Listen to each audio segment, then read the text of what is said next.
Yo, yo, yo! Hello! Hello, everybody, and welcome to Heelanhammer.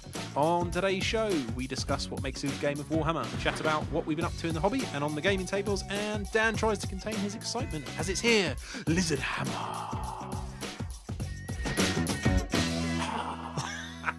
And we're back. Yeah, it should be some sort of dinosaur growl. That Jurassic Park moment where the drink sort of vibrates. That's right. Hello, everybody, and welcome to another episode of Heelanhammer, sponsored by OG Games. So, just before we hit up and get on with the show, let's talk about OG Games first. The July voucher code for all you that want to order your new Lizard Man bits, which we're going to talk about shortly. You want the voucher code YoYoYo and if you spend £60 or more, you will save an extra 5% off the already discounted RRP. So make sure you check that out. So, how's it going, Wayne? Really well. I'm very upbeat today. You're loving it? You're loving life? Yeah, I'm in a good mood. I've been to Longleat, which is a kind of safari park. For those people that don't know, I've been there with the family today. It's been good. Cool. Had a very nice day. Seen some monkeys? Seen some monkeys, seen some lions, some cheetahs. Some not Warhammer cheetahs. Not Warhammer cheetahs. Whoa. That's a whole different matter. Yeah, that is a whole different matter. Yeah. For those of you who don't know the reference, check out the Warhammer forum. Well, actually, don't. It's time. Save yourself. Save yourself the depression. Yeah. You've been having a good time then. Yeah. I've had because it's just for international listeners. It's school holidays at the moment, so our kids are off. Yeah, it's been a good couple of weeks so far. Yeah, it's just started. I actually went on holiday, which I haven't had a holiday apart from the ETC in 5 years. So 5 years, 6 years. So that was interesting. We went and took the kids to somewhere in Wales, in the valleys.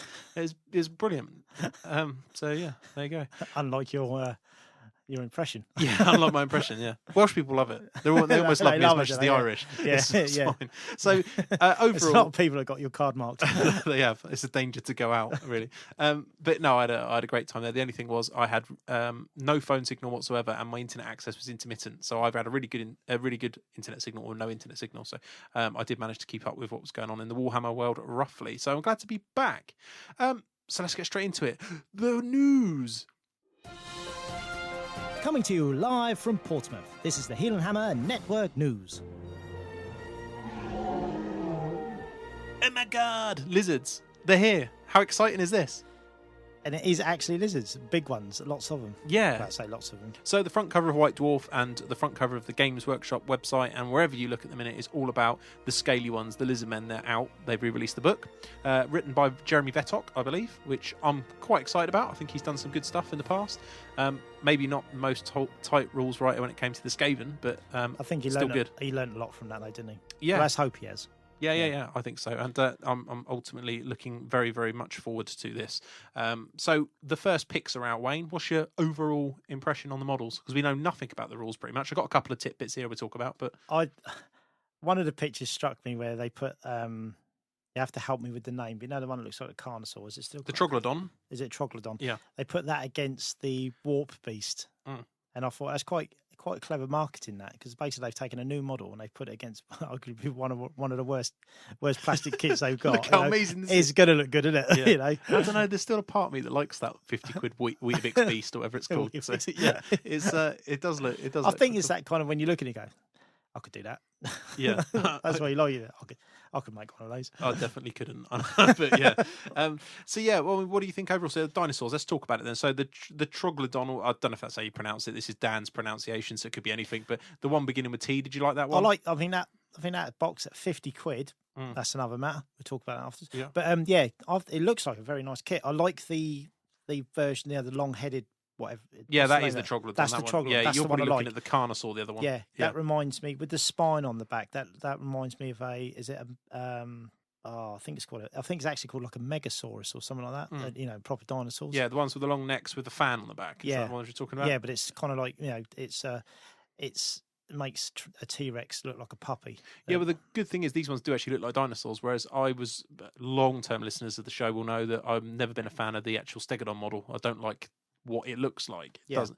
The old one used to look like some sort of cartoony Triceratops, and that was better. But these ones do actually look really cool. The anatomy of them is brilliant. They got like a couple of them have got those raptor. You know, for anyone who's seen Jurassic Park will know it. You know, the little middle finger, the claws. Yeah, the claw. They've got those on them. They do look cool. It looks like a good kit because I think you get you can put a Saurus like a Scarvet on foot. I think you get that, and obviously you get variations of like skink guys to go on it. So it looks like a really good kit. I'm not sure about 50 quid for a chariot base size model, but there's plenty of moaning goes on about Games Workshop pricing. Do you know what? Right, this is the first time a new book's come out for an army I've got for some years, and I didn't care. I didn't even look at the prices. I was just like, I'm having those. I'm not having that. I'm having that as well. You've got most of you've got a lot of stuff. Yeah. Now, if you were just to say let's just say you bought the pterodons, so you bought 2 boxes of pterodons, and then you bought the 2 big monsters that have come out, that's £170. Yeah. I was thinking you could easily drop £200 and you've got nothing. 8 models. And 8 models, £170. And we're not even sure yet if you're going to use them. I mean, the rules for the Troglodon don't look... Troglodon, if that's what it's called, I don't know. It's about 200 points. I'd really like to paint one. I'd quite like to... Oh, I'm going to buy them. Do you know what? Definitely. The first thing I thought of, and as soon as I saw them, I thought, do you know what? I could do a clan molder-based Lustrian army, and I could take all those monsters and I can make them into like A-bombs and just, and do the whole Lustrian. I could do that. There's thousands of listeners screaming at you now. Yeah, I know that. That's right. Yeah. I'm always going to paint Scale and just deal with it. Deal with it, girlfriend. But and that's what I thought. I thought, I could do. I could take that one and chop them up and do loads of stuff with that. But I mean, can you imagine one of them with a screaming bell strapped to the back of it, and look brilliant, look epic. Well, maybe.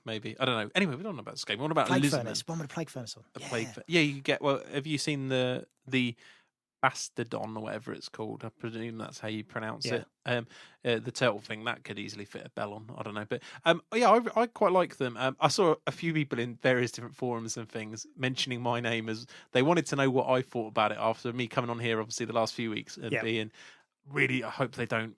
Make it Dinosaurville. Well.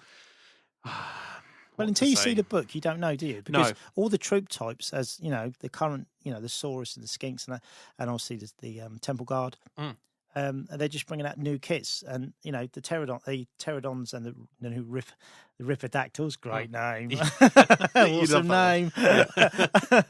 Took them a while to come up with it. It took them seconds to come up with that, but they needed those kits, and obviously they got the big monsters out because they sell. That's what's going to make them money. Regardless of the pricing, that's what people like them big kits. So, I mean, until we see the list, we just don't know. It might be a matter that actually what you had before, your Saurus and everything like that, is even better. Oh, yeah. I mean, I think there's an argument that it will be the same, if not better, with the small little bits we've seen. Might turn out that the big monsters are actually, apart from being nice kits, are not. You won't see many of them because they're not actually that good in the game. Part of me thinks, I mean, until we see what the buffs do, I mean, if they're particularly good on buffs, then I'm sure they will feature. The Engine of the Gods, for example, is now not. You don't need a skink preset, your character allowance. The problem with it now is people didn't even risk it really because you got nothing. It was 450 points near enough of your 600 points of character allowance for your heroes. But it comes out your rare now, it's cheaper, and it's not a character as such from what we can see. So they might make a refeature. I mean, I've certainly got one I want to be using, and depending on how good it is, I think you will see them. The only problem with them is for tournament gaming, they're low initiative, they're low leadership. Skinks have taken a leadership drop by the looks of it back down to 5, which they always were. I've got no issue with that personally. I know there's people out there on the Twitter moaning about it, but being a long-term Lizardman player, they're always 5 for some time, so I'm not bothered about that. That's fine. But from a Spirit Leech death perspective, that ends it. Pits, Purple Suns end it.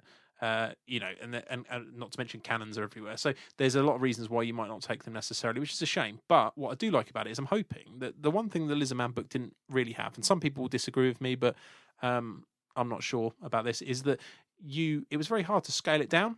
If you took the Slan out and you wanted to play down the club with something else, it was a bit boring because you didn't really have any magic phase. You just had level 1s and 2s on Heavens, which is okay, but you really wanted an alternative level 4 caster that wasn't uber broken. And then you could play around with your monsters, but you didn't really have a choice. You had a Stegodon or a bigger Stegodon, and you couldn't really take the engine because you couldn't get your wizards in if you didn't take a Slan because you didn't have the points in the bracket.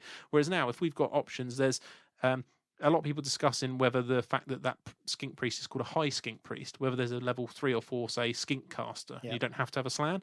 That'd be amazing. That would be great because it would bridge that gap. Yeah, definitely. And again, it might open up some options with a Carnosaur or something.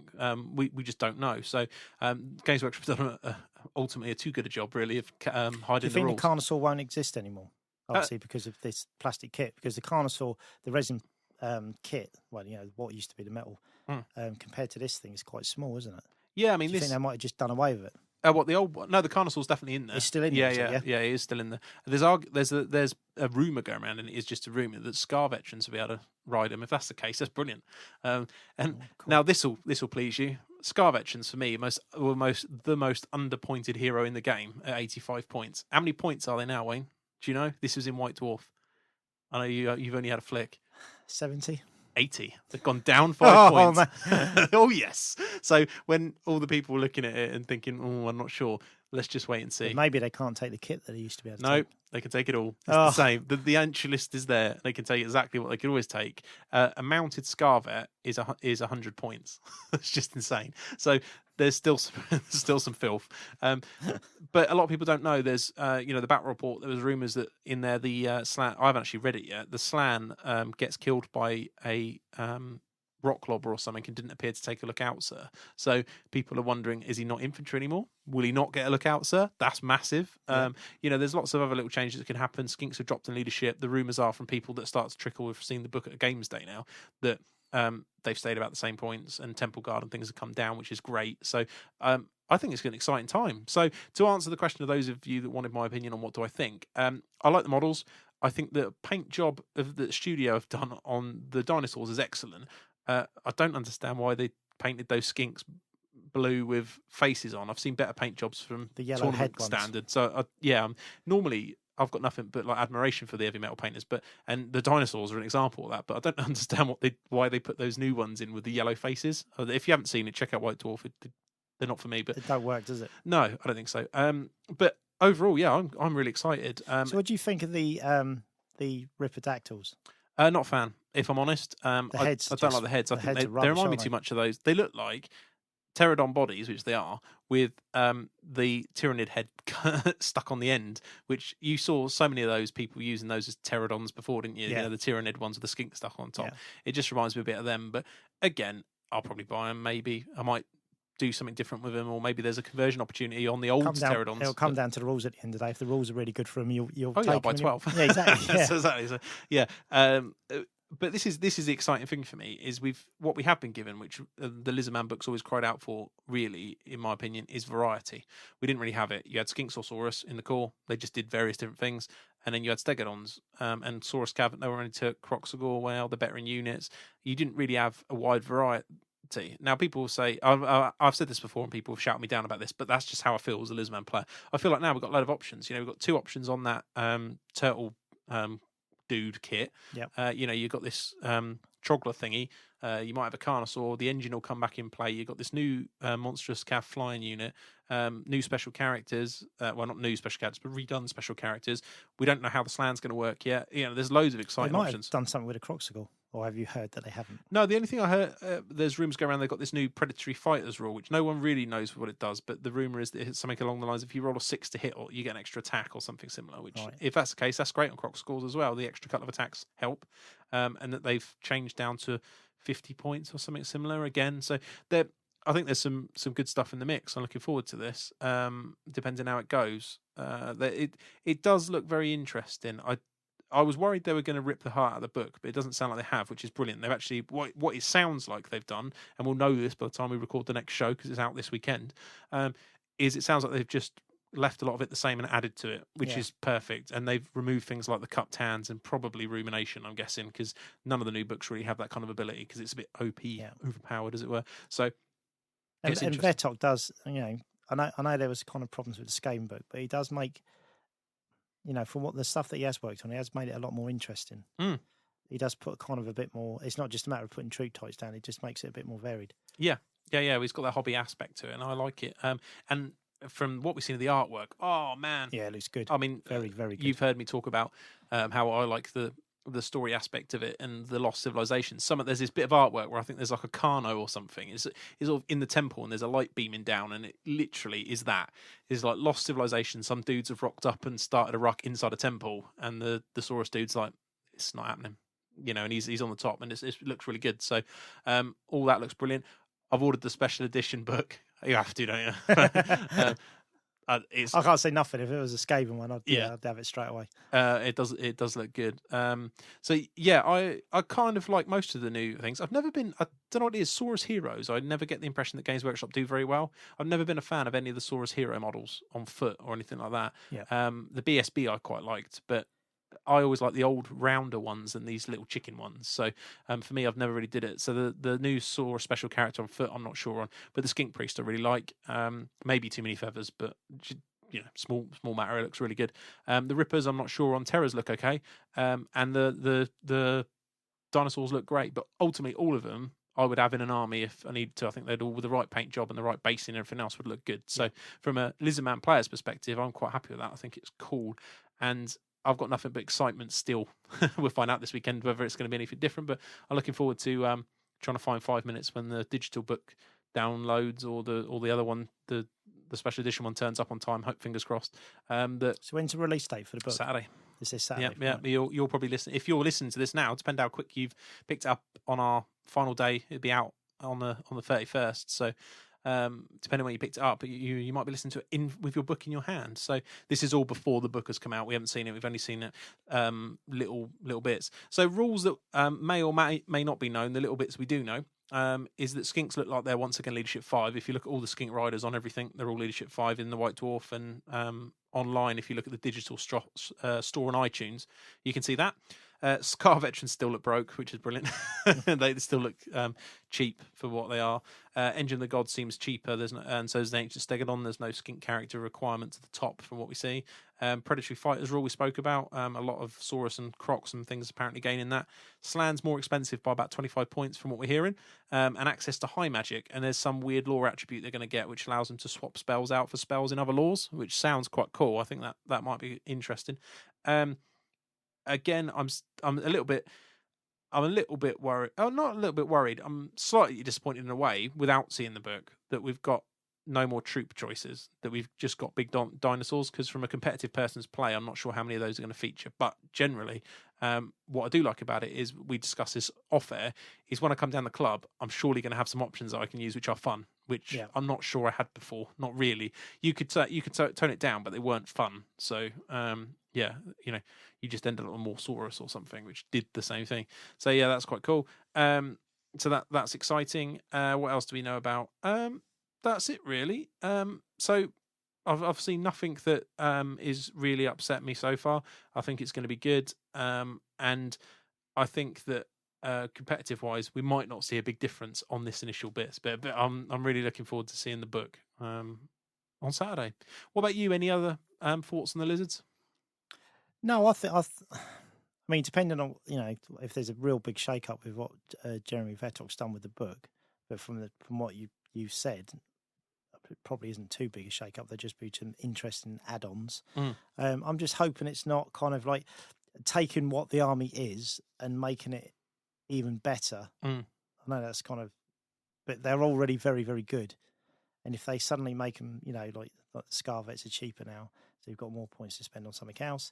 And then they kind of make them into that army which everyone hated in 7th, Mind you, I think in 8th, the competitive lists have gone just the same as they were back then. At least in 7th, you had combat options. Now you just see skinks and skink Croxagore because they've got javelins, really. Yeah. So, and it can be in a real cutting-edge list. So I'm hoping that if they're slightly better in combat, at least it'll be a more fun game. Forgetting overall power, at least you might feel like you get to fight some combats rather than flee and shoot. Which is great down a club at a tournament games. If they're if they're even better at doing what they do now, there's more pew. No one's going to fight combat. No, because they don't need to. No.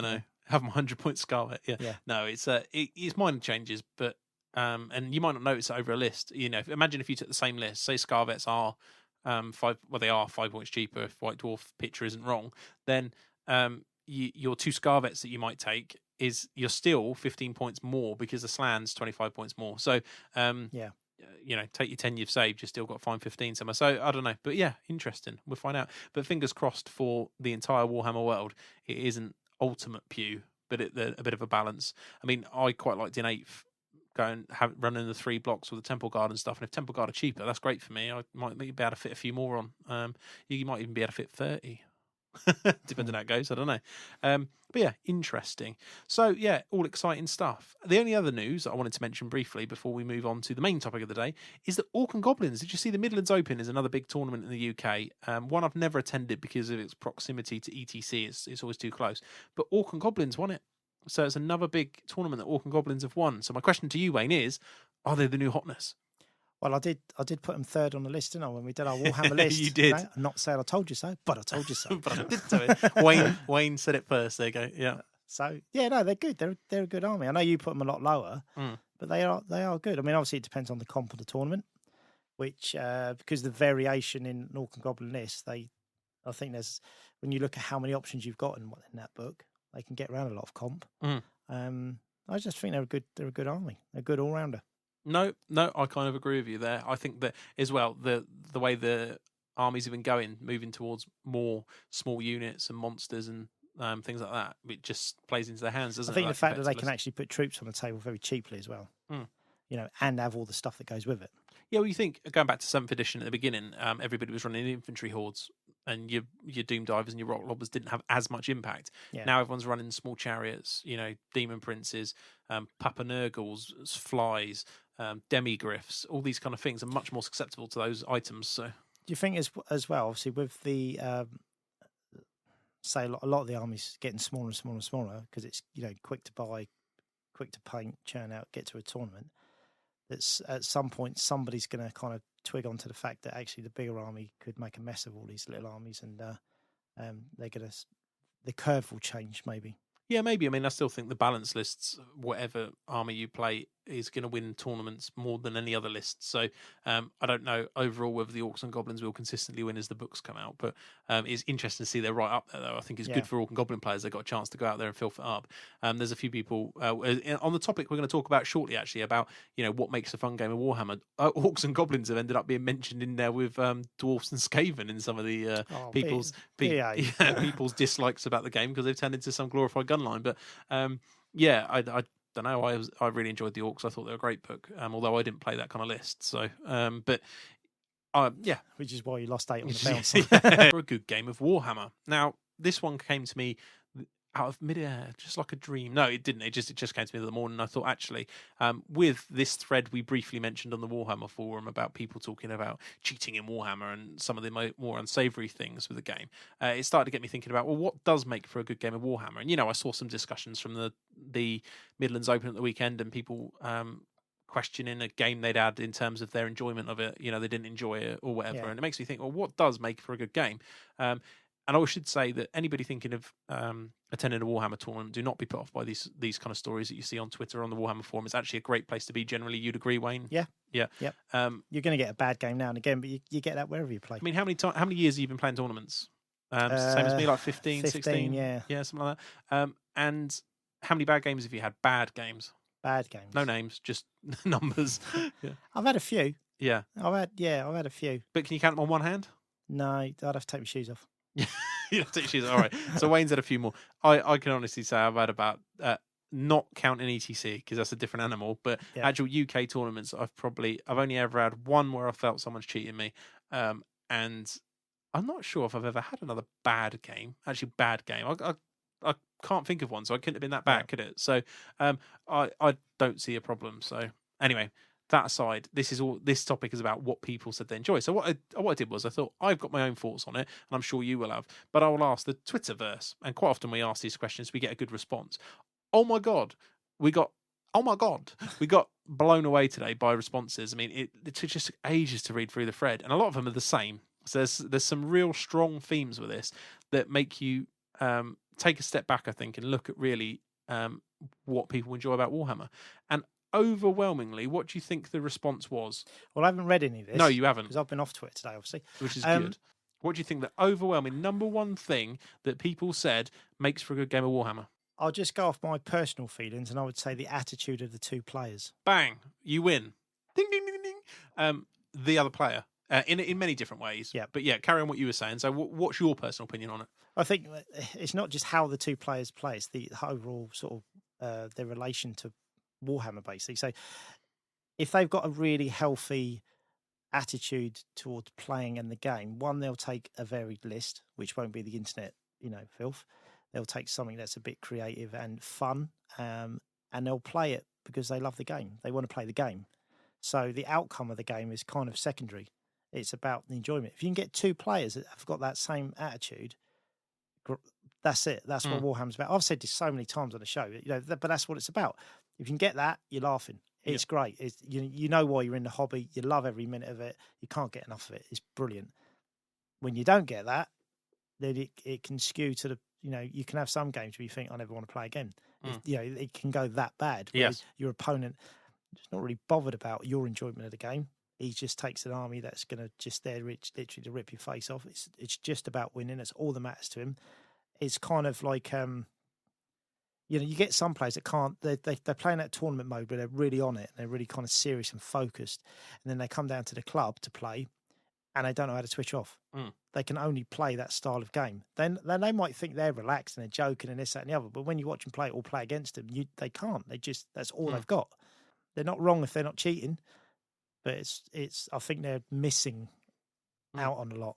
Well, I'll give you a few examples of some of the things people said. A lot of people said they like banter, spelt with an A. Banter with their opponent or humour with their grief opponent. Me and you give each other when we're playing. Exactly. It's a torrent of abuse to each other, isn't it? But it's great. It's fun. Yeah. Well, there's that. When I played, I remember a game at Sheffield when I was playing on the Friday night or Saturday night. It might have been against Brian, the hobby killer, and I started throwing my dice at him, and then he started putting my dice in his drink and stuff like this when I wasn't looking, and all this other. That. All right, you might not get that every game at a tournament, but just generally, like you say, when you and me play, there is that kind of banter, and I think that's important. People mentioned about personality and just having a laugh. No tense arguments was an obvious one. Yep. Nobody wants to have those discussions. Even in games down the club, people will pick people up on movement or a rule or something, and that's fine. That happens in all games of Warhammer, and that's not a problem. It's how you approach it at the end. I mean, I played Mike Burgess down the club, and we was having a really good time. I was playing a Throt army, Clan Moulder army, which I'm thinking of taking the blood and glory. And we had, as good as the game was, and it flowed really well, and it was good fun, and we had loads about it, and it kind of took longer than it normally does, because obviously when you're down the club, you chat a lot, don't you, when you're playing. We had I won't go into it because it's not detrimental to Mike, because Mike's a really good fun player, and I always enjoy playing him. But there was a moment where he did something, and I actually said, look, it's fine, but don't do that in a tournament, you'll get pulled up for it. And so, and like if he did that to me, I won't go into what it was, but if he did it to me at a tournament and it was completely innocent, I would take the same attitude. I'd just be like, look, that's probably not the way to do it, but that's fine. But if you had a really kind of on it, tournament player, they could really kind of make a big deal about it and blow it up, put arms and legs on it and blow it up to something that isn't. No, and that's always, I've always been a bit, not a champion of this cause, but it's one of the things that irritates me is people's assumption sometimes on the tournament scene that that is cheating. Because no, it's not cheating. It's just sloppy play. It happens down at all levels of gaming. Absolutely. Nobody knows all the rules. Everybody forgets things. And some look at the mistakes I make. Yeah. Even I don't even bother arguing. Like you used to back in the day. I used to say, "You sure?" Yeah. And I said, and you show me in the rule book. I don't even bother arguing now. You tell me something, I just take it. I mean, you could be cheating me. I wouldn't have a clue. Oh yeah. Yeah. But you do. I think you got to have certain respect for It doesn't matter what level of playing you're at, If you just if you're going it with the attitude of like, what, I really love this hobby, and I just want to play the game. As long as the other guys got the same attitude, I don't think you can go far wrong. No, and that was the overriding thing that a lot of people mentioned. And so a couple of people, I didn't write names because so many of you did this, but a couple of people made a really good point about this. Is that was one of their number one things. Is what makes for a good game of Warhammer is when both players have the same sort of objective on the game, if that makes sense. Yeah. So if you, and we've talked about this on the show, if you and I want to play a fun game, we will play a fun game. If I want to practice my ETC list, I will tell you in advance, and then it's your choice whether you want to play it and what is going to be the game. Coming, and then it isn't going to be a bad game. But if you and me randomly turn up to a tournament and you think it's going to be all fluff and fun, and the one I was psyched which I've done many times, haven't I? Yeah. The one I was psyched for this is when I did the Lord of the Rings Grand Tournament. And apologies for listeners who've heard of this. I turned up with my Gondor-themed army with Boromir and all these soft choices, and my Saruman-themed army with Uruk-hai, and pure theme. And I started playing dudes that had like random models from different time frames and places, and mangled it together to get a story involving portals probably or something to get the score for fluff because the score was have you wrote 15 words justifying your army basically. Didn't matter if it made sense, you still got the points. And they just ripped me a new one, and I was like, this isn't what it's about, is it? Everyone's into Lord of the Rings for fun, and I imagine there must be some fantasy players that do that. They think it's all about fun and fantasy, and then they turn up to a tournament and they've had a couple of games like that, and then they get one person who's just like, here's my warriors of chaos, and run across and smash them and take no rubbish and all the rest of it, and they just don't have a good time. So yeah, I do see that. I think you have to. You hope that most people have the similar things, and on occasion that can clash. I think I do think it's a shame when you get sort of someone new to the sort of tournament scene, and they come in and they're real kind of hobby players, and then you don't see them again. No, because they just come to a tournament and maybe they're unlucky with their opponents who they get, and they have that whole experience, and then they kind of just think tournaments aren't for me. Don't you find though, in my experience, it's the opposite though, where you get hobby players will consistently come. The ones that want to be good but didn't enjoy it tend to be the ones that don't come back. Do you see that? I mean, like you think about, I don't want to name names actually because I'm not sure if they want to be named or not, but several players I can think of who come to the South Coast GT every year and might do a couple of other tournaments who are always on the bottom tables, got great hobby armies and just enjoy themselves. They're the ones that will keep coming back next year. But the ones that are in the mid-table who are really trying to fight to be in the top 10 and really care about that, and if they didn't have a good time, I don't see them coming back. I don't know, it's a weird thing. Yeah, and they're the ones that are missing out because you find that the real kind of the hobby people. I mean, I've gone to. I mean, you've had a go at me loads of times about this, when I said no, I'm taking this list, and it's like you're going to get battered. You're going to get absolutely battered for 6 games, and I kind of know that. I know what's coming because I've been doing this tournament so long. I know what's coming. But it don't stop me. No, I still do it. Yeah. And then I have a little cry about it afterwards, and go, yeah, and you'll say, yeah, I told you so. Yeah, but I think everyone does that. I mean, I did it in January in Sheffield. I took a lizard army that I knew wasn't going to be good, and it wasn't. But I actually had a really good time. So as long as you set your expectations right, I think it's fine. Absolutely. I mean, Beasthammer. I took the the Skaven list, didn't I? I took the bell with all the slaves, and I only lost one game, and I shouldn't have lost that game because I messed up at the last. Should have got a draw out of that game. But that was the most boring time I've ever had with Skaven, ever. Yeah. So yes, I could come back from that and say, yeah, I only lost one game, but and then my opponents were great. I didn't have a problem with my opponents; it was all good. But the actual process of playing, I didn't enjoy at all. It was just really, really dull. Whereas if I'd taken something that I'd like playing with, I'd always come back from the tournament and go, yeah, right, it doesn't work at tournament level. Everyone else's army is so much higher, in power level. Even when I'm playing someone at, my playing level, their army's just better, But that's what I like doing. Yeah. As long as I feel that I like, at the end of the day, I like taking that army and I like playing with that army. It's quite funny though when you get that argument from really competitive players. They got the complete internet list, with all the bells and whistles, the kitchen sink, and they say, yeah, but this is the list I really enjoy playing with. This is, I love I just winning. felt this is, I love it. It's just so nice to play with this army. I do. Oh, behave. I do love winning. yeah. It is one of those. But no, I think it just comes back to that. If you to have a really good fun game of Warhammer, and there's nothing wrong with what you just said. If you've both got net lists and you love playing that way, absolutely, yeah. I'll give you an example.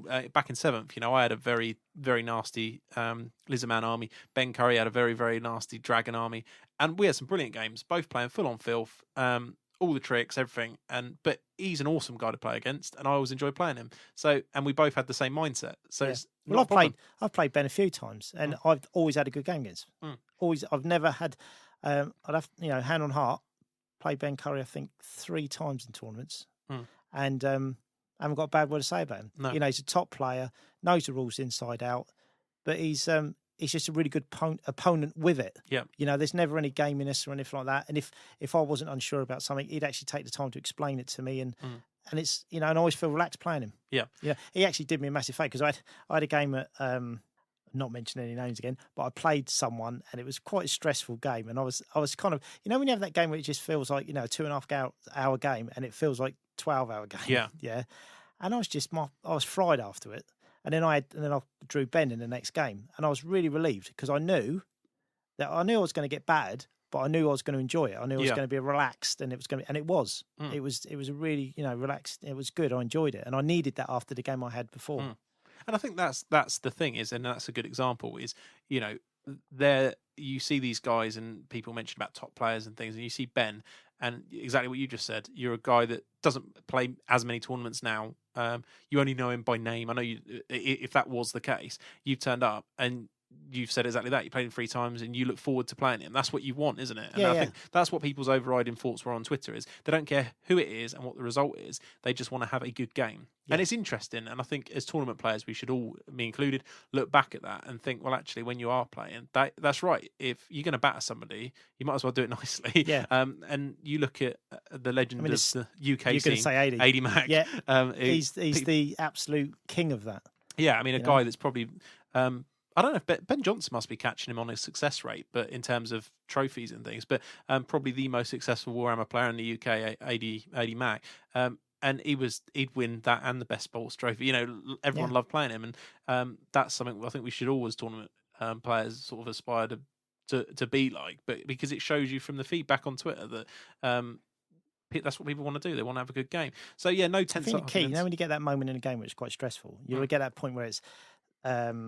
You get that moment where the dice rolls in that certain part of the game are very, very important, and you kind of looking thinking, well, this is actually going to be the win or the loss right here and now. I think it's how you handle that. Yeah, I've had games where I've kind of felt I've let myself down because I've actually got stressed about it, and kind of maybe my reaction to what happened in the game wasn't what it should have been. I'm sure everyone's done that. I've done it. Yeah. And afterwards, I've looked back on. I thought, you know what, it didn't matter. I shouldn't have reacted the way I did. I'll give you an example of that. Call to War last 2 years ago, don't know. Playing Jack Armstrong, and me and Jack always have good games. Again, he's a top player with really great attitude, and no one, as far as I know, has got bad words to say against him. And again, another name that you, apart from you think, oh, I'm never getting more than 10 points out of him. He's always a nice guy to play, and he's like you say, a relief because at least you can have a good game. And I've only played Jack once, and that was at your office, and I beat him. Yeah, we had a game today. Only by a little bit though. And there you go. You can claim. Never want to play him again. I'll just keep that. But we were playing a game, and I was up for the first time in ages against him. I felt like I was actually going to batter him, and he probably knew I wasn't, but that's how it felt like. And he cast Final Transmutation and killed my Bell and my Seer. I rolled 6/6 and killed him.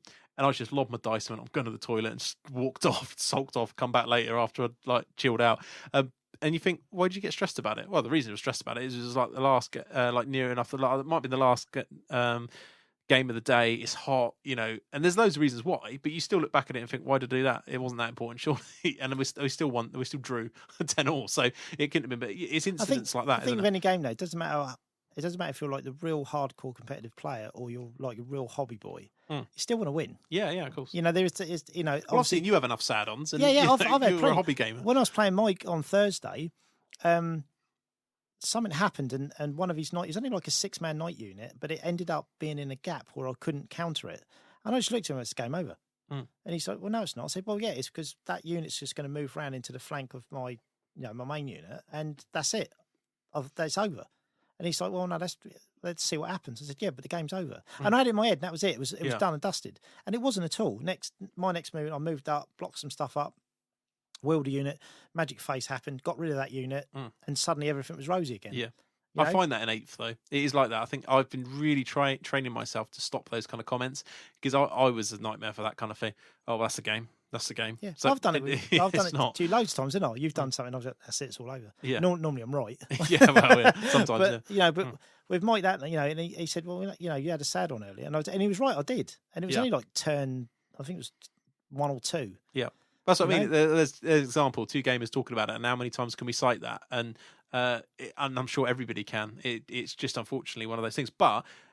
It just highlights how important it is to try and remember to lose nicely, I suppose. So yeah, but yeah, I mean, I think sometimes when something happens really early in the game, and you kind of look and you think, well, that's all over, and you still know you've got another 4 turns to play, but but in your head you're thinking, well, I've got 4 turns to play, knowing I've lost. Well, that was one of the things that people brought up actually, is games ending early to things like that, which we'll talk about in a sec. But just going back to the personality bit, as it was the main bit, and we've talked a bit about the kind of examples of where it doesn't go so well. But people are talking about people being a good loser and not being too intense, and exactly that, just being laid back. So when they see your name on the draw at a tournament or down the club, you appear and you're the only one free for a game or something. People don't go, oh. You want you want the, oh great, that's good, we'll have a good game. Even if you've not got the same gaming priorities, you'll still have a reasonably good game. But ultimately, the best games, if we're looking for what makes a good game, the highlighting factor from this discussion on Twitter was that you should have similar goals about what you want to achieve from the game. A tournament, you haven't got a choice over that. You could argue that everybody should be there to win their games. That's why they've gone to tournament. But and as you've said, most people have got that attitude. It just varies in what level. Yeah, it just varies in intensity. Some people kind of really want to do well, and when they don't, they know how to kind of keep a lid on it. I doubt anybody goes in going, oh, I really want the wooden spoon this turn. I want to spend all these hundreds of pounds to come and lose all my games. We're saying that you do get that when you if your last game, you get players when they're going into the last game and they know they're right down there, and they suddenly think, do I want to be second from bottom or do I want to be bottom? No, I actually want to go up, and I want people to applaud me for being so rubbish, and I want that trophy. Get free entries the next one over it is. They're thinking, should I just throw the last game? It's and I've done it. I it was one of the years we went out to America. Actually, the tournament before we went out, I played in a tournament in Birmingham, and I finished last. And it was Lizards. I was playing Lizards. Oh yeah. And then I went out there and obviously played with good players and had some almost like training. Well, it was training. Basically. Yeah, Rocky style. It was. It was like there was John Dow, Rob Lane, Eddie Matt. Played those guys for a few, and they just brought me up to speed. And then in that tournament, considering it was a big tournament, I finished 10th. Good. So it's like it makes a massive difference who you play. It does. And again, did you have good games against them? Yeah, great. Yeah, there you go. Yeah, it's all good. It's all good. So other stuff that people thought was important, which we'll carry on down the list. So that was the main one, which is why we spent the time on it. But lots of other calls for cohesive armies, great terrain, or just decent terrain, good armies, not bits box, proxies, plastics. And it does make a difference, does it not? I think it depends. I mean, not as anywhere near as important as what we're talking about before. I think it all depends. I mean, sometimes you've got players that obviously with the investment with armies now, because obviously it's a very, very expensive hobby now. Yeah, I mean, especially if you're starting out and you're doing everything from the beginning to buy an army with variations on that list is very expensive. So if you're playing someone down the club, for example, and they want to do proxies, and you kind of know because they do want to play this army, but they want to try stuff out first, I don't see the problem with that at all. No, I don't. At all. I don't. We've done it plenty of times, haven't we? Oh, yeah. We've played armies that are nothing to do with what they are. They're just bases. We've got it straight in our heads, but obviously if that was kind of like on a webcam and someone was following the game, we wouldn't have a clue what was going on. What are those Gore doing? Oh, they're not. They're Orc boys. Or the Skinks. There's loads of things like that. That's fine, but obviously the tournament is different because there's certain standards have to be met. But when they're looking for, again, this is about what makes a good game.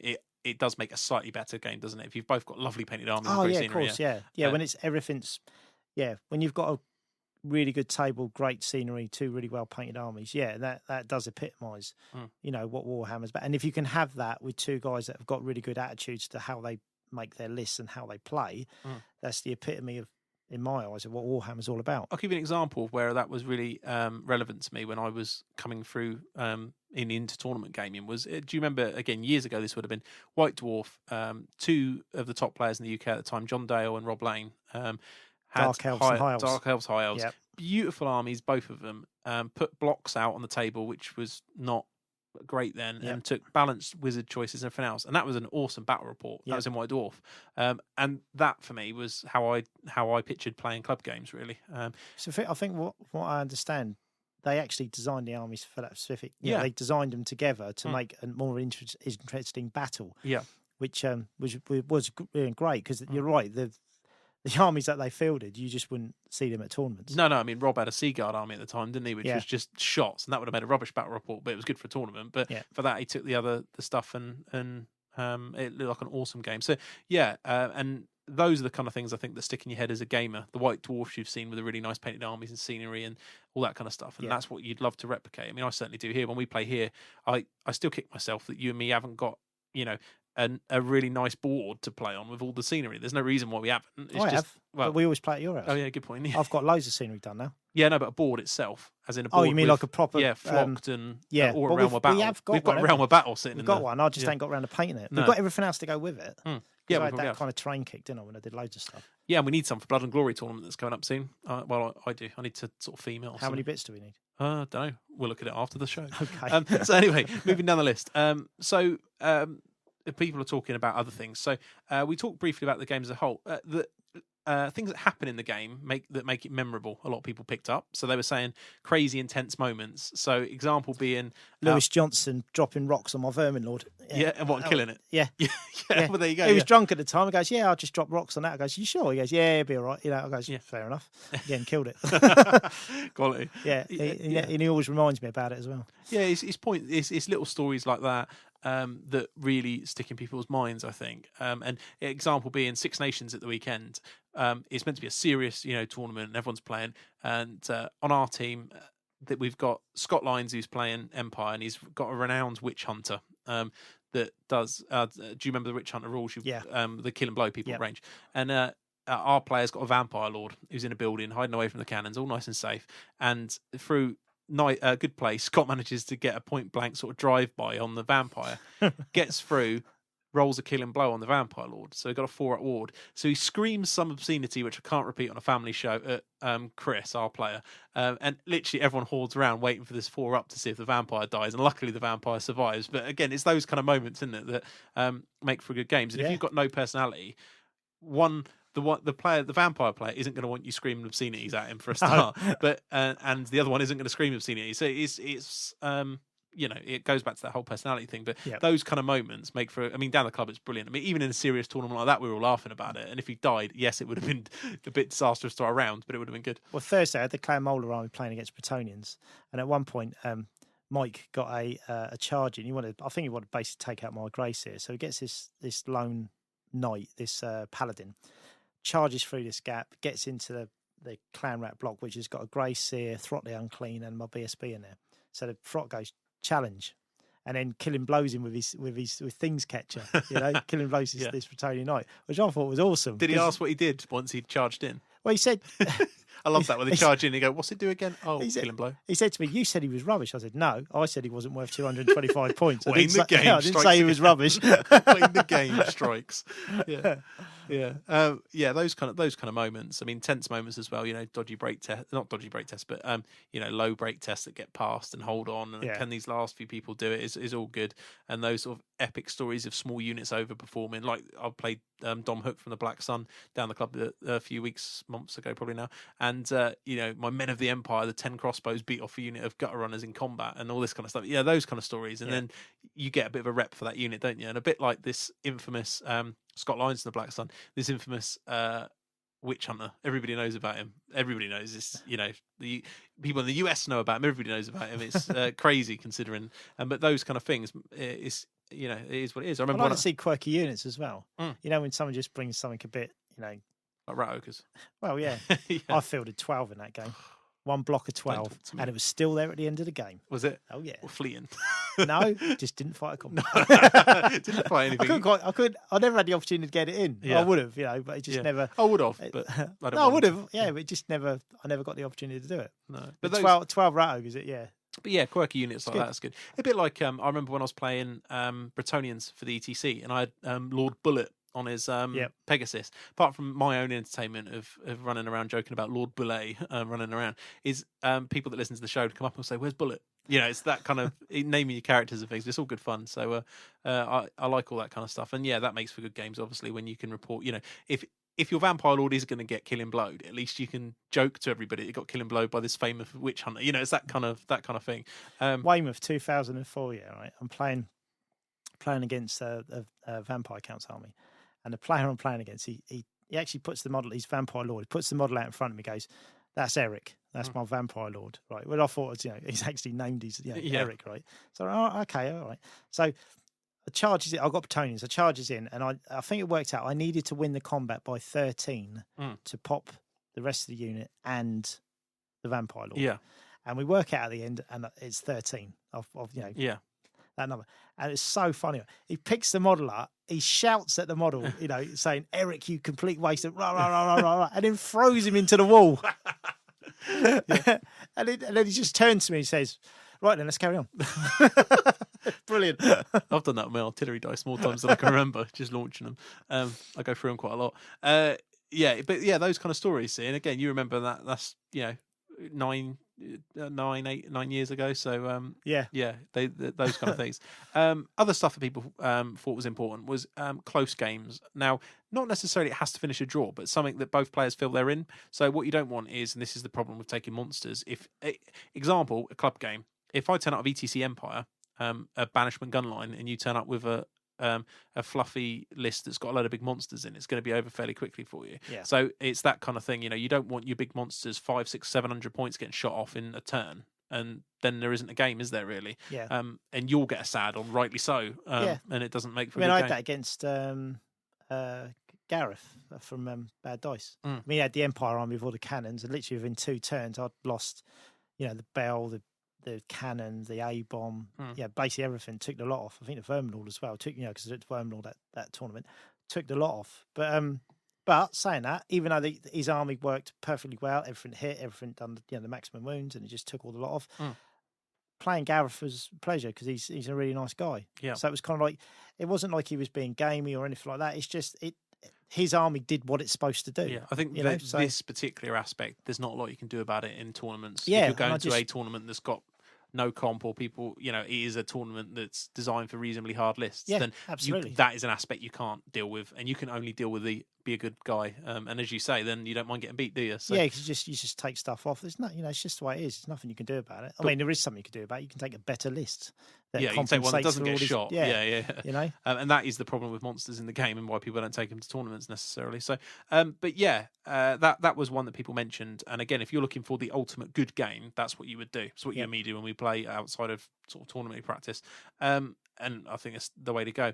And with that, people were talking about interactive games as well. So you try and minimise the things like one-shot items. So, big cannons. Yeah, all right, you might take a cannon, but if your opponent down the club is got something that you can deal with in another way, and you're still not worried about it, and you think you're better, then don't take a cannon. Challenge yourself. Yeah. I think it's that.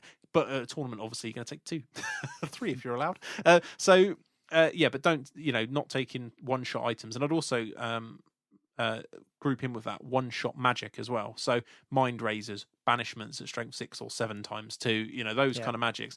If you're looking for an ultimate good game, I don't think they're the kind of things you want to be taking.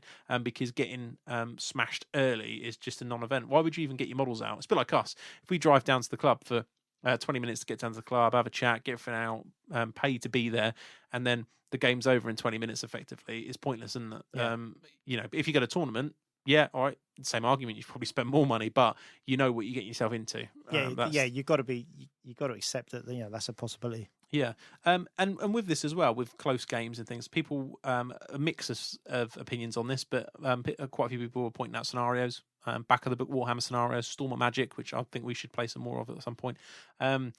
And Blood and Glory, Watchtower. I mean, for me, Watchtower does make a great game if you both go into it at the club saying, we're going to play Watchtower this week, let's go. Because then you and me both bring our infantry.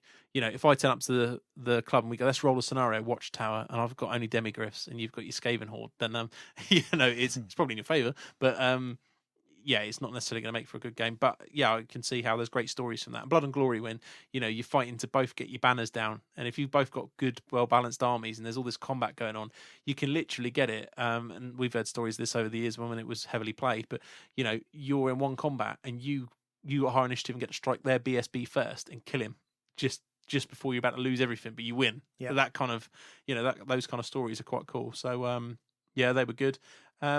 But quite a few people mentioned that they preferred playing, when they're talking tournaments, harder composition, so softer armies, because the comp restricts you a lot more, and being able to take your monsters and things like that. Yeah.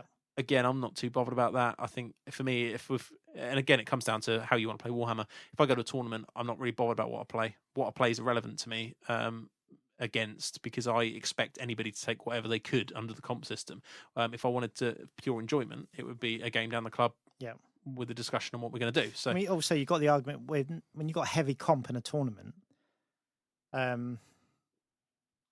someone like what you'd say, like the real hardcore players, don't really have any loyalty to a certain kind of army. No. What they'll do is they'll look at the comp and they'll go, right, this army breaks the comp. Oh, This yes. army is really, really good in that comp, and it can do so much more than the other armies. Right, I will now take that army. Yeah.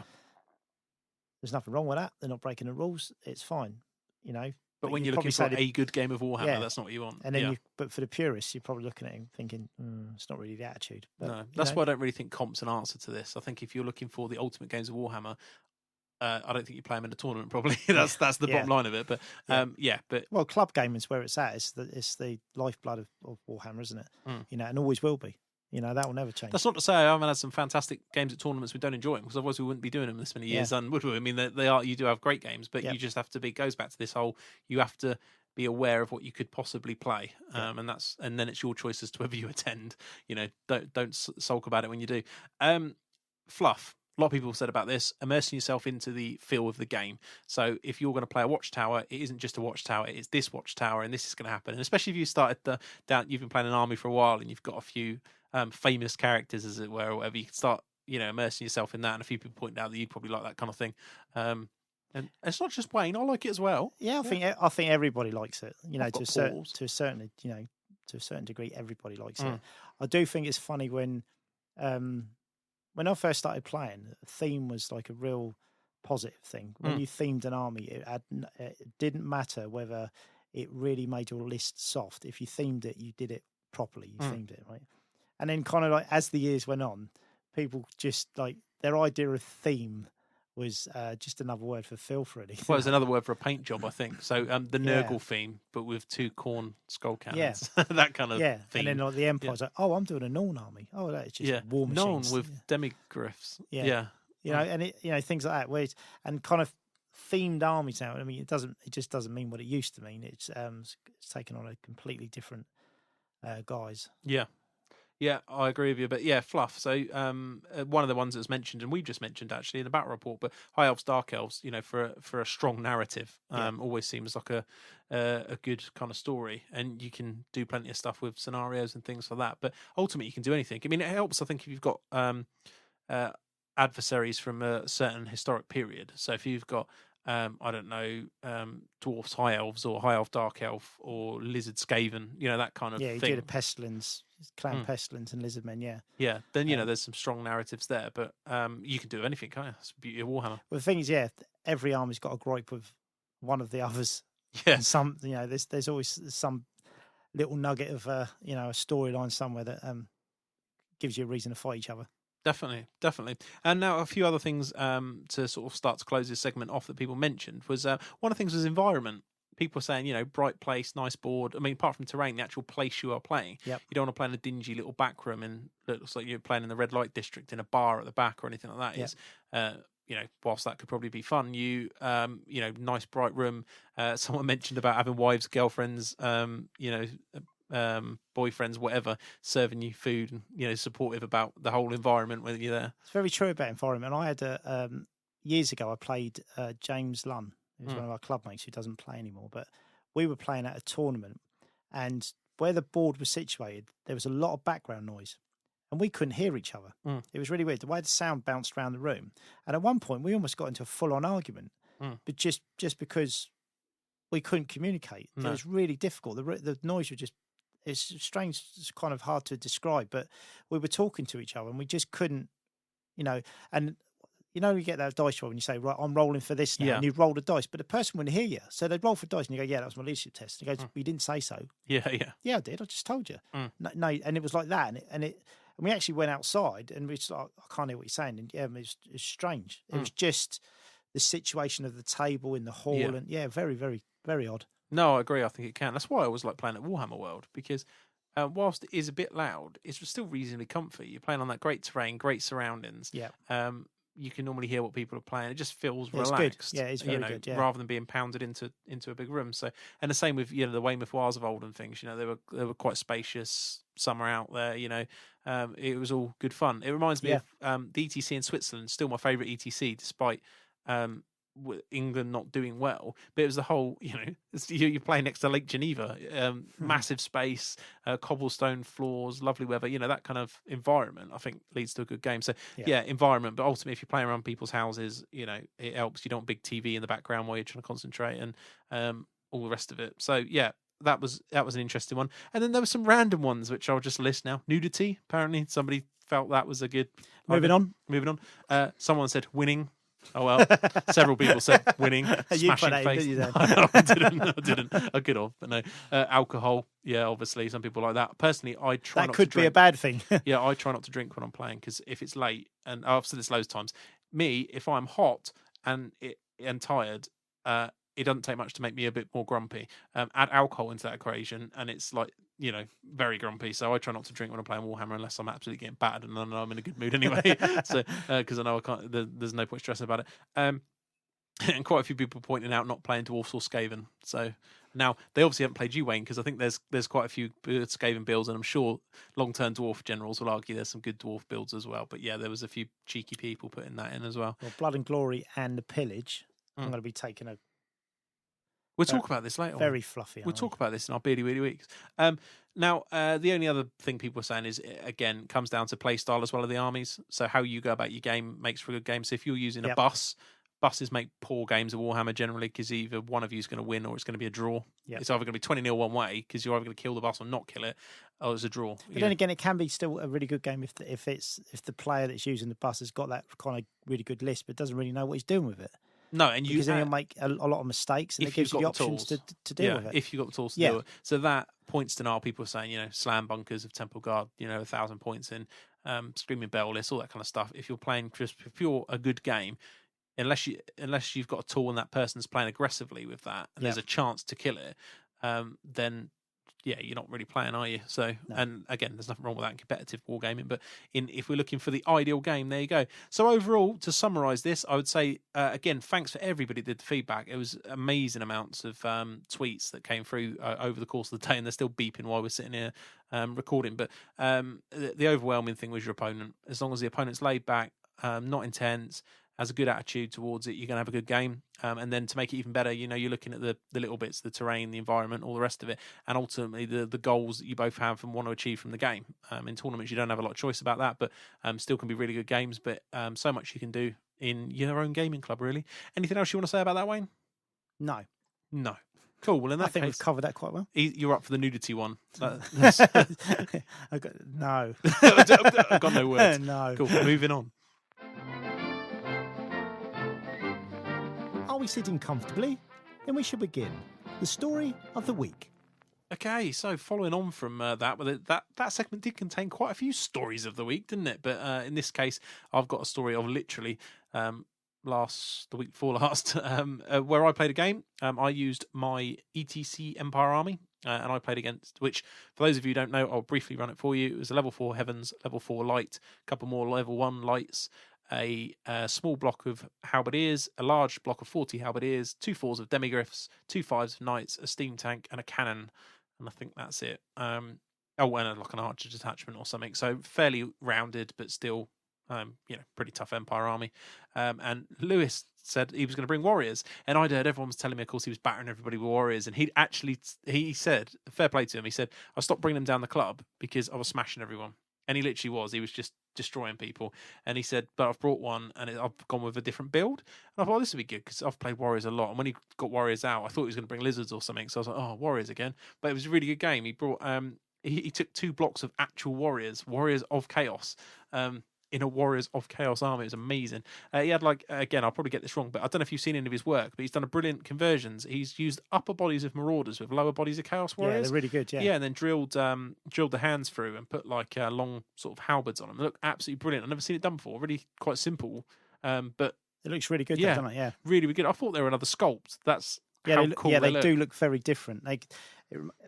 They kind of even keep them with the artwork. They're kind of the real Norse. The big heavy set Norse warrior. Yeah, it looks like that. Really, really good. Yeah, I thought they were awesome. So he had 2 blocks of them. I think he had one that was might have been Nurgle halberds, and then the other one might have been Khorne extra hand weapons. So that was really cool. And then he had a unit of 4 Juggernauts, a Hell Cannon, a level 4 on a disc on metal, some Marauder Horse, and that was probably about it. You don't get much more after that, do you? So and he put these ogres on the table. I was like, what are they? Troll proxies? No, they're ogres. He had a unit of actual Chaos ogres. He uses them a lot. Yeah. And he was moaning about them at the end. He's like, they're rubbish. He didn't use the word rubbish, but he wasn't that impressed. But basically, I shot the hail cannon off first turn, and this is a good example of where you. It turned into a really good game actually, but it could have gone bad early because I hell cannoned off cannoned off the hell cannon, and then he sort of stumbled forward, and I got a comet, and I put it in front of his army, and I think he let it go because I had comet and banishment, a high strength banishment, so it's sort of one or the other. He let the comet go in front of his army, and it didn't drop. It had 5 tokens on it, so it was, when it dropped, it was going to be like 2d6 plus 5 or 6. Big crater in the middle of the table. The turn he finally charged because we were both waiting for it. I wasn't going to go in because I didn't want to I wanted him to get commented, and I didn't want to get Demigriffs losing out. So I thought I'd just sit here. And the one he decided to go in, and the comet dropped, didn't it, with 5 tokens on it, and just obliterated nearly his whole army. He literally charged a full block of these Khorne warriors in, and it left with him with 4 and a battle standard facing off against 40 halberdiers. And at this point, I was like, oh yeah, I'm gonna win. I'm gonna clear you up. And he got enchanted blades, which is a +1 to hit on these Khorne warriors. And these 4 Khorne warriors and the foot battle standard went through the 40 halberdiers, killed them all in like 4 rounds. I was just like, you what? And there was some, we were talking about earlier about good games and things that stick in your head. This was one like I had some moment of glory. I think there was now 3 halberdiers in the battle standard, so I could charge it with the Hurricaneum in the side, and then I charged I think in the rear or the side of the wizard had a 3-up ward on the disc, re-rolling ones. So I charged it with a banner, charge, flank, I think it was on, might even been rear, on. And it worked out if I could kill the level 4, I could then overrun into the back of this unit and I could wipe that out, and it was game then. It was like massive. So I fought that combat first, and the wizard even took a wound on the reroll because it's 3-up ward. Obviously, if you roll a 1 or a 2, you failed. But if you roll the 1, you get to reroll it. And I think he rolled a 2 on the ward, so he couldn't reroll it. Got the wound through. I was like, yeah, you're on a leadership 5 break test or something. He went, yeah, there's a 5. Stood. So then my Hurricane went in, and I was like, that's fine, because if I get enough impact hits, I've got charge, flank, and he's got a banner. He's not steadfast. I Ice Shard Blizzarded him or something, so he was low leadership. He'd be on like a 5 or a 6 break again with a reroll, but it was worth it for 150 point unit. But went in, did no impact hits, and then his BSB just walked and killed me. I was like, this is rubbish. But yeah, really good game in the end. What the main learning points for me, which I always think about Warriors, is again, it comes down to leadership. So these frenzied units are amazing, but when they're out wide, away from a BSB, they're a bit of a liability in some ways. And the way I killed the 4 Blood Crushers was I put 5 knights in front of him at an angle, and he had to take a frenzy test, failed him, rolled a 9, went straight in, had to overrun. Oh yeah, 4 Demigriffs in the side of those, they're dead. And there's this silly combat as well where I thought I could charge. It was one of those 8th edition charges where you look at it and you think that's never happening. I sort of 4 Demigriffs, killed a unit, reformed, and I could just see the corner. There's those Demigriffs, and then to the right of it was the 40 halberdiers fighting these 4 dudes, and then there was the other block of warriors was off staggered to the right of that, so in a big long line, and the Demigriffs could see the corner of the far warrior unit, so it could move up 90 degrees past the combat and into the side of the other unit, and it was only on something small because diagonally, corner to corner, the distance was like 14 inches or so. It's like a 7 to get in the side. So I took it, went straight in the side of this depleted unit of halberds, and I'm thinking, actually, I've only got 2 Demigriffs touching, so I'm not going to do loads of damage to it, and it'll be steadfast and everything else. So I got Time Warp off, so I got an extra attack, and just rolled a load of 5s to hit him, even with a Mark and Nurgle, and just literally killed like 9 or 10 warriors with these things. He was like, how did you do that? I was like, skills. Murdered them, run them down. But yeah, it was really good in the end. I think it was about a 12-8 or a 13-7, so it wasn't very big. I mean, it could have been big in points, but as we said, go back to the whole good game thing. In a tournament, you'd have been like, oh, I could have won that big. But in that game, it's just awesome stories. These literally, he had at the end, I think it was that guy on the disc, and these 3 literal super Space Marine heroes with their battle standard who just demolished an Empire army in the middle. It was really, really good. So really enjoyed that. And there you go, Warriors can be fun. And so can Empire, apparently. So yeah, that was my story of the week, that Warriors in an actual Warriors army aren't as bad as they may look. Although ultimately they are very, very slow, and they're still quite fragile to being shot at if you've got the stuff that does it. So, but I was fairly impressed. I didn't think they were as bad. And I've played them a couple of times. I played them at the Danish warm-up as well, with a blasted standard in the unit, and you put all the... which is the one that you roll a dice basically, and it makes them strength pretty much rubbish. If as long as you don't roll a 1, they got a 1, it doubles the strength or something. All so right. If you've got a strength 3 stone thrower, firing at it is potential that you can obviously suddenly turn that into a strength 6 stone throw. But if you're trying to cannon the guys on the demonic mounts that join the unit, chances are you're never doing a wound to them. So it's like cannon protection. So that's quite funky. Or just like Banner of Swiftness, or I've forgotten what Lewis had on his actually. He might not have had any because they were like horrendously expensive units, but really, really cool. So I think that's why a lot of people don't take them, because they are very pricey. Yeah, they are. And I'm not sure how much again, it goes back to the whole movement 4 bit. They don't get across quick enough. If you decide to stop for one turn and your opponent's playing in his 12-inch line, it can be quite hard to get to them a decent strength. So, but yeah, really cool game actually, and I always enjoy playing Lewis. I mean, you've played him a lot down our club. He's Lewis quality. is good as gold, isn't he? And I think this Thursday I got a game against Brian the Hobby Killer, my last sort of domestic practice game with my Empire before we go to ETC. So scary stuff. But yeah, looking forward to that one. So that was my story of the week. Have you got anything else you want to story us up with while we're in this segment? No, Throt was my story of the week. Throt killing and blowing somebody. Kill and blow, yeah. Made me chuckle. I'm sure it did. Oi, Muppet! So quite gaming orientated today, but Oi Muppet, the segment where we talk about silly things that everybody in Warhammer does and shouldn't do, and I'm going to give you one that I did in my game against Lewis. So I was playing Lewis in the game I've just described in the story of the week, and it comes to a critical magic phase, and I'm using light, and I quite like the light of battle spell, because of someone like me who's really risk averse about everything, having to take leadership tests when you've got hell cannons around, or panic tests potentially. I don't like 9 rerollables and things. If it's 10 rerollable, I feel a bit more comfy maybe, but 9 rerollable scares me. So I quite like using it. And I don't know why. This is the point, which is make sure if magic is important, you are rolling the right amount of dice for the casting level, and you know the casting level. Now, I'm sure I've probably covered this before at some point, but it happened to me in this game, so I'm going to repeat this. I went 2 dice, light of battle. I didn't realise it was a 9, not an 8, so I thought it was a 4. So some people, I've played plenty of people that go, oh yeah, but it's only a 5. 2 dice is fine. It really isn't. If you've played with the Charm of the Jaguar Warrior, as long as I did, where it was a 5 to cast on 2 dice, the amount of times it fails is unreal. So I 2 diced it. It was like a 9. Didn't get it. Ended my magic phase on the light wizard, which is just insane. It's and just left me the heavens one. All right, I got another level 4. It's not the end of the world, but it's 2 dice wasted out of a phase. Yeah. And a lot of the key buffs that I needed were in that lore, and that was all down to me being lazy and not looking at the card. I couldn't be bothered. Basically, I thought, oh yeah, I think it's an 8. Roll 2 dice because it was a club game, and whatever. All right, in a tournament I might have checked, but that's not the point, is it? That's the same with dispelling. When you look at the average of what you say, like you've got 5 dice in your pool, and the person's going to cast maybe, there's 2 spells are coming at you. And you look at your pool, and then you start getting into your head that if you split 2 dice at that spell, 3 dice at that spell, you've got a chance of getting both of them. And I've come across them many, many times doing this, where what you should do is say, no, what I'll do is I'll make sure that one of them doesn't get cast, because the other one, he might not roll enough, or he might get a miscast. So obviously the spell's going off anyway, but then it might be detrimental to his wizard. And I've tried to do that so many times, where I've tried to and then you end up getting neither. No, I agree. Because the first roll you do isn't enough, and then what he does is with the second spell, because he knows you've only got the 3 dice left, he packs it with like 5 or 6 dice. Yeah, and he might get an irresistible anyway, and then you've done nothing with your dice. See, I reckon there's a mini topic there actually we're probably touching on here, which is the whole magic strategy. But yeah, I very, very rarely, unless I've channeled very luckily, do I ever throw anything other than all my dice at one spell in a magic phase. Yeah, and that happens all the time.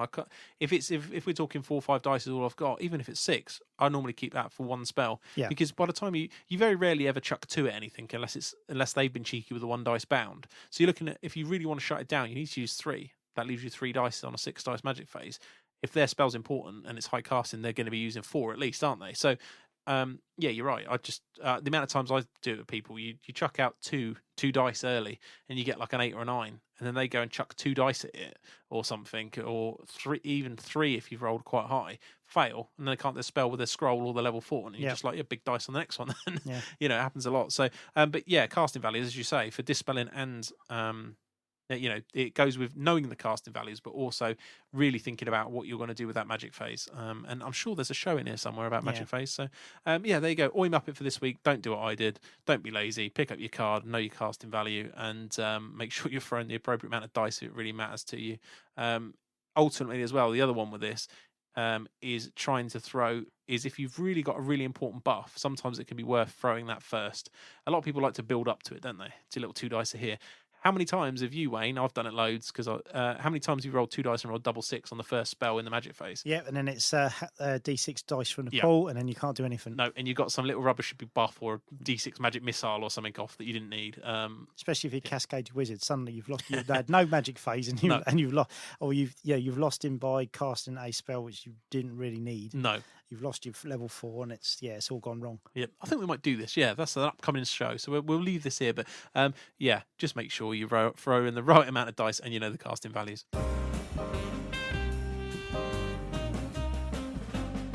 Beardy Weedy Week. So Wayne, Beardy Weedy Week. We're here already. It's come round quick. So what have you been up to this week in the hobby? Most of what I've been doing has been commission work. I had a real rush job for Tom Hale. I thought he went to a tournament weekend just gone, and I was doing some Warriors of Chaos stuff for him, but I thought it was the following weekend. So I had a massive, big rush job on to get that stuff done to him. There's still some more stuff. Obviously, you didn't need that for the tournament. And then I'm working on a couple of dragons, which the guy I'm doing them for, he's doing a Game of Thrones themed army. Oh yeah, cool. So he wants two of the fire phoenixes, but instead of using the phoenix models, he wanted dragons. So I'm painting up 2 of the high elf dragons for him.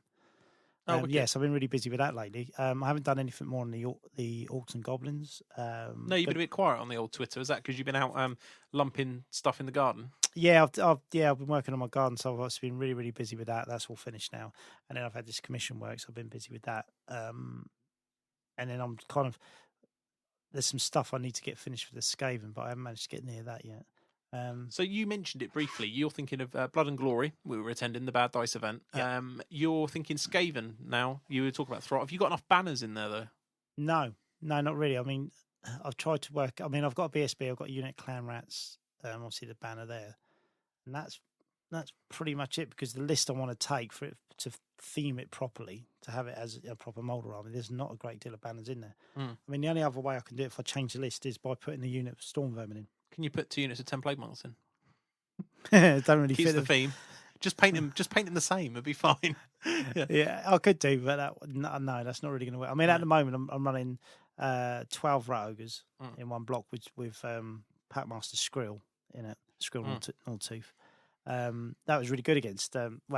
Potentially was really good against Mike, because I rolled the regen on him, which is that's the result you want. Then I had 2 blocks of Giant Rats with Master Moulders in. They were like 30, 35. And I took the double A bomb because I've got a Grey Seer in the army, but I haven't got any shooting. So I haven't got the Doom Rocket. I haven't got the cannon. I've got no Plague Claw catapult. None of the usual toys. So I took the double A bomb because one, it fits the army. It is, it's Throt's army, and but that's it really. I mean, you've got that kind of punch with those two. But in that game, but I'm expecting in most games, turn 1, I'm going to lose one of them. That's why I'm looking at it. So, hopefully one of them can sort of do the biz. The 12 Rat Ogres, yes, potentially it does have a bit of punch, but for the amount of points you're paying for it, with Skrill, you can lose that. You can lose that to a single character charging in. Do you think, can you fit in another unit of Clan Rats just for the banner? Or split your big one down to 220s or something? Yeah, maybe, yeah. Because from what I hear, I mean, again, we don't know the scenarios, but I understand that it's very, very important that you have banners. Yeah. Or you're on a real, back foot. Yeah, I could probably do that. I could probably have 2 small. I've got the models to do that. I could have 2 smaller units. Because think about the amount of things they actually want to fight. They don't really, do they? So in the games we don't, it's not important. I get the impression. They're just bunkers for the characters anyway, aren't they? Yeah, I mean, if it was me doing scenarios, I'd be looking at capturing things and having banners for things that capture things. Yeah. So capturing a wood and that. And they're perfect, aren't they? 20 Clan Rats just sitting in a wood. Nothing light's going to kill them. It's going to have to be something pretty meaty to do it. And you've got everything else that fights around. The 220s might be quite handy for keeping stuff near your deployment zone and stuff. So. Yeah, that's true. Yeah. I mean, one of the lists I worked, because I was thinking of the whole picture in the tournament I had, because I've got a Brood Horror with a Warp Lightning cannon on it, obviously for, Clan Moulder. So I worked out one of the lists where I'd had that in there. But then kind of like, I was thinking, well, does it really fit the theme? I'm not sure. I mean, it looks like it does because I've made the model look like it's a Clan Moulder thing. Yeah. And really I should take it because as a balance, the balance for obviously playing in the tournaments, you do need that cannon. But yeah, definitely. But but when I played the practice game I just had against Mike, I didn't take it. But it Imagine worked. if you had. Boom, boom. Well, I won. I can't remember if it was a draw or just won the game, but it was close. Just claim you won. He's not a defender. I think it was only a few. It was only a few hundred points in it. It was tight. I think it was a draw actually. So I was quite happy with that. Did you have any more? Because it was Mike. You played that story of the week last week, where you last few weeks ago, where you both played stuff horrendously wrong. Did you do anything horrendously wrong this time? No, it was all right this time. I think because he was using the Bretts and he's used them a lot. They're his kind of favourite army. And you just gave him. Yeah, it was all right. We didn't. I don't think we made too many mistakes. So yeah, that was it does make a difference when you're actually playing armies that you know better. Definitely. Well, I'm thinking about using single rat ogres or 2 rat ogres. It's kind of to go between units and almost use them as kind of like lone heroes, if you like. Just to add a bit of punch to some of the combats. Well, they're threatening wizards and things, weren't they? From being sniped in the front. Yeah, and obviously you don't have to worry about psychology. I mean, the downside is a bit of bow fire goes onto the Pat Master, and then you've got a one rat ogre there suffering for stupidity and frenzy. So, but I might have a play around with that, see if it works. Because I was thinking about instead of doing the 12 rat ogres, was doing 2 8s. And then 2 8s. 2 8s and then 2 2s. I mean, one of the lists I can do the models for it was a Can't 3. do 2 8s and 2 2s because you can with Frot. Oh, well, because core. 2 of the rat ogres units count as core. Oh, okay, cool. So giant rats count as core, and up to 2 of the giant rat ogres. So effectively, I could field 5 rat ogre units if I wanted to. I mean, I've played around one list where I've actually used it where I had 3 8s of rat ogres, and that's actually as bad as it sounds. A lot of players be like, "Yeah, I'd love to play that. I'd tear it apart." But because of the amount of attacks it kicks out, the 3 blocks, as long as you need stuff around it, kind of to divert and stuff. But they can actually punch out quite a lot of damage. If you manage to say you get 1 and you get 1 in the flank or something like that, they can really kill a lot. I mean, obviously, there's always a struggle against armor because strength 5 against 1-up armor saves is. I think that's why you need the cannon. There's a lot of demigriffs and 1-up saves kicking around, isn't there? So and I don't know what the saves on the lizard dinosaurs are going to be like now, but there's potentially some big ones there as well. So I wanted to take the Lord on the Bonebreaker with the Fellblade because that playing the army so aggressively and having him in a unit of rat ogres, I thought that'd be great. But you can't get Frot in the Grey Seer and him. So then the option I got is, well, do I drop the Grey Seer and then? Yeah, I know. Right, do I drop the Grey Seer and go for a couple of level 2 Plague Priests? And the reason for that is because I thought, if I'm playing aggressively, I'm usually going to get up there sort of close for the Plague lore because most of it's like 18 inches or less. So you need to be closer. Plus, if I'm playing so aggressively, the Plague Priests are aggressive, so you had another 3/4 strength 5, so I can play them in an aggressive manner, so that might suit. But for 2 of those, 2 level 2s, just basic is what's it work 270 points. So without weapon upgrades. Yeah, it's pretty hardcore, isn't it? Whereas like 240 for a Grey Seer, and the Grey Seer is better. Yeah. So and also you can still play aggressive with the Grey Seer if you're doing enough. Maybe you can take items like items like the Stubborn Crown and things like that because they're not comped. So you could have a stubborn something. You could, mind you could probably get the Fellblade Lord on foot, couldn't you? And have him in a unit, one of the 20 clan rats, or if you wanted, or it'd be 190. So I mean, with Throt's 225 and 240, so that's like 465. So no. You can't get. But I'd have the Seer, and that does deal with armor. The Plague deck does help. Seed, Cloud of Corruption, and all the other kind of things. And if you're going to play aggressively, it's a good. Wither helps just because the quantity of your giant rats attacks will make him take armor saves, and you've got rares against them. So, I mean, there's plenty of things. Well, I was thinking about putting them in the giant rat units. What about Globideers? Got some of them? I have. Just for if you're going to do fluff, why not? Yeah. School people up your globes. But there you go. You heard it here it's all about shooting, isn't it? The new meta choice. Globideers. Yeah, it could happen. I don't know. I mean, I'll have to have a look at it, but I want to do the kind of Moulder-based army. Giselles. Giselles. It's all part of the theme. Yeah, I took them last time. That was a mistake. Just have some giant rats on the bases. There you go. It's all part of the theme. Yeah, job done.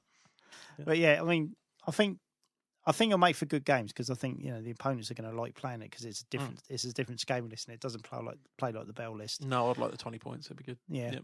So, yeah. but it'd be nice to just get that one game where you're supposed to lose and it all goes your way. Yeah. The only thing is, the only thing I would warn you against is just make sure you got enough stuff to deal with armor and that, because and you got the banners, because otherwise I don't think you'll have a good time, because you'll feel like, what's the point?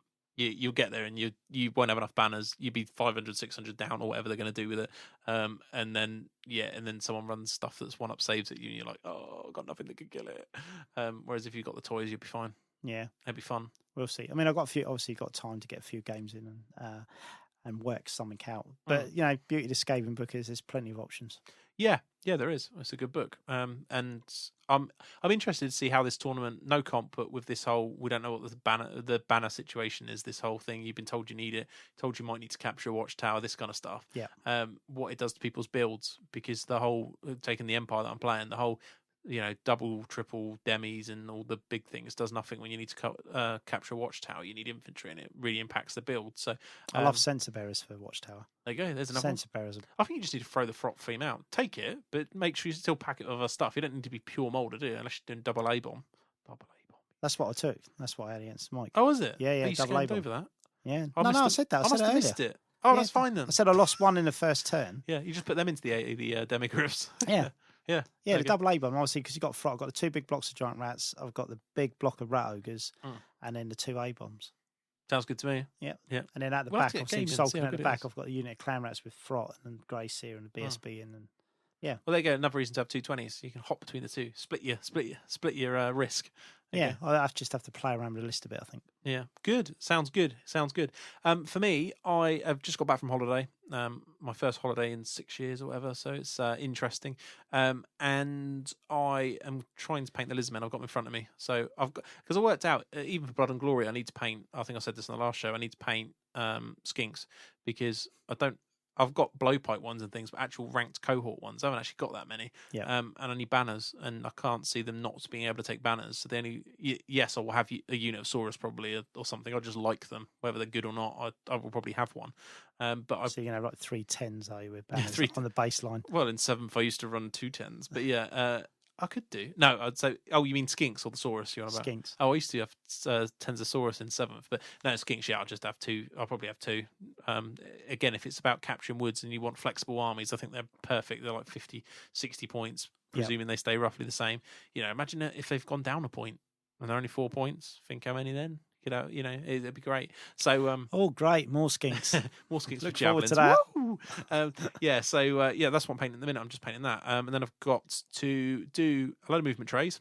I've got to do some scenery, and then I need to go with a fine tooth comb through the stuff in the painting stuff and make sure that I've got everything I need to tick the boxes. Yeah. And I doubt I'll get time to do anything else. Obviously, I might want to paint a new monster. I mean, I've got my steg and I've got my engine, so if they're good, I can put those in. But I've got to have a look if I want any of the new stuff. How long do you reckon we've got till?